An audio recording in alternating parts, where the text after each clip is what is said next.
Hi everyone. Let us solve these examples of series of function. Okay. So many methods are there to solve example of series of function. But here I will go. I will solve this problem using sequence of partial sum.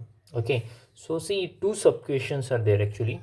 First of all, we have to prove that it is not uniformly convergent on this interval 0 comma infinity, and after that we have to prove that it converges uniformly on a comma infinity.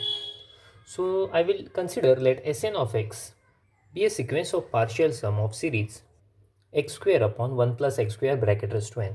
Okay, so see that means Sn of x is equal to, see Sn of x we can write as an addition of n terms, but otherwise we can write in a form of series also, summation k running from 1 to n, right, and this x square upon 1 plus x square bracket raised to k. See here x square is independent on k, so x square will come outside the summation. So now I will expand this summation. Okay, now I will expand this summation. So that means I will put k is equal to 1, 2, 3 up to n. Then we will have this bracket. I am putting k is equal to 1, 2, 3, and the last one will be 1 upon 1 plus x square raised to n. So this is a geometric series, right? And what is the sum of geometric series? Sum is equal to, you remember the formula, a in bracket 1 minus r raised to n divided by 1 minus r. So here what is a and what is r? A means first term. So first term is 1 upon 1 plus x square. R means common ratio. Common ratio is again same 1 plus 1 upon 1 plus x square. So I will put those values. X square I wrote as it is, right? So I will use the formula. A means first term. Okay, so I use this formula by taking a is equal to 1 upon 1 plus x square and r is also equal to 1 upon 1 plus x square.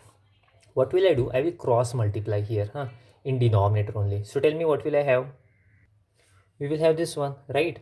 So see, if you cross multiply, so now 1 and minus 1 will get cancelled and we will get this one. So now this x square will get cancelled. Similarly, 1 plus x square and 1 plus x square will get cancelled. So the remaining terms are only this one, 1 minus 1 upon 1 plus x square raised to n. So now I will apply limit n tends to infinity on both sides. So we'll have a pointwise limit. But see, here x lies in which interval? 0 comma infinity. Okay, that means x is greater than 0. So obviously x square is also greater than 0. If I add 1 on both sides, then, and if I take reciprocal, then 1 upon x square plus 1 will be less than 1. So we get this one. So that's why if this number is less than 1, if you take higher power, it will go to 0. So this is nothing but 1 minus 0. So this is equal to 1.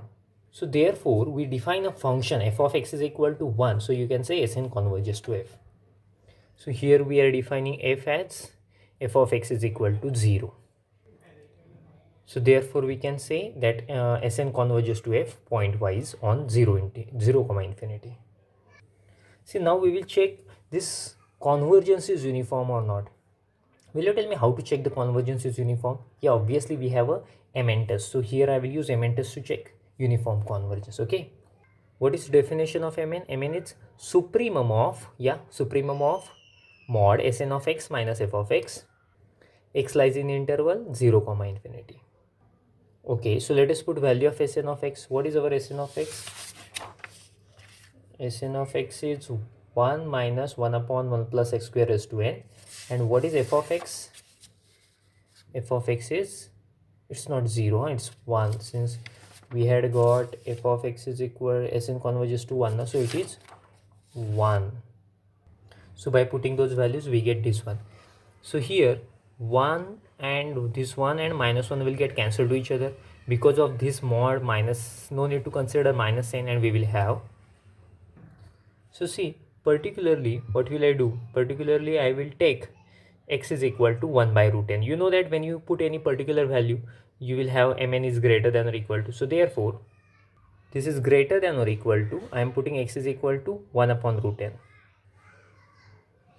Okay, I am putting x is equal to 1 upon root n. Okay, tell me, if you take square, you will have simply 1 by n. So mn is greater than or equal to this one. So I will apply the limit n tends to infinity on both sides. Do you know what is its value? 1 plus 1 minus to n, it's e if you apply the limit, so its value is 1 by e, and obviously it is not equal to 0. So as mn is value, limiting value of mn is not equal to 0, so therefore it is not uniformly convergence. Therefore corresponding series is also not uniformly converge, it not uniformly converges to f on 0 comma infinity.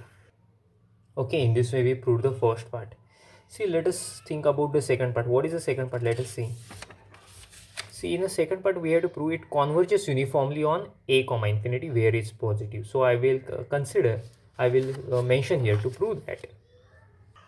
See, again I will apply the same method to prove it is uniformly convergence. Again I will go for the MN test. Okay, the same formula I will write. Just the interval will be different. Here we had taken 0 comma infinity. Here we have a comma infinity. See, here we have to put the same values which we have done here, same SN, same F. Interval is only different. Okay, so that's why at the end you will have supremum of this thing. So the same term I will write here. Okay, simply copy paste. See here, see, I need to mention here, our x lies in this interval. That means obviously x is greater than or equal to a.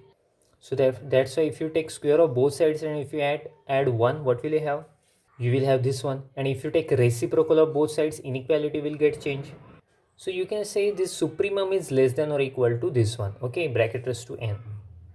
See, now I will take limit of both sides. Okay, so I will have, but see here 1 plus 1 upon 1 plus a square is less than 1.